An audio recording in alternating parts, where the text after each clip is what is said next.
Right. ఇప్పుడు ఒక ముచ్చట మాట్లాడుకోవాల్సింది ఉంది, ఇప్పుడు అవసరం ఉంది. ఎందుకంటే ఇప్పుడు భారత్ పాకిస్తాన్ యుద్ధం జరుగుతుంది, చూస్తున్నావు కదా, వార్తలు చూస్తావు. చూస్తున్నాం చూస్తా.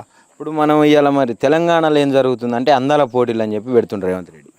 వేస్ట్ అవి అందులో పోటీలు వేస్ట్ అవి వేస్ట్.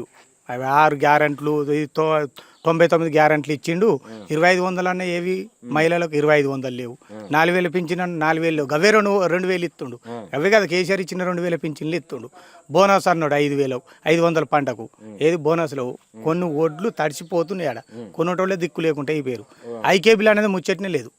అప్పుడు ఐకేబుల్ మొత్తం ముందరనే ఐకేబీ సెంటర్ ఏర్పాటు చేసి ఐకేబుల్ లేదు. అది కేసీఆర్ ఉన్నప్పుడు, కేసీఆర్ హరీష్ రావు ఉన్నప్పుడే ఐకేబుల్ సెంటర్. వీళ్ళు పెట్టలేరు. పెట్టక కొన్ని ఊళ్ళలో మొత్తం దళారులకు అమ్ముకోరు. 1800 క్వింటలు 1850 దళాలకు అమ్ముకోరు మొత్తం. పెట్టకని ఐకేబుల్ కరెక్ట్ నడితే ఐకేబుల్ కోయేటి. రైతులకు ఇబ్బంది అవుతుంది. మరి ఇబ్బంది పెడుతుండు కదా, వచ్చిందే ఇబ్బంది పెట్టనీకి.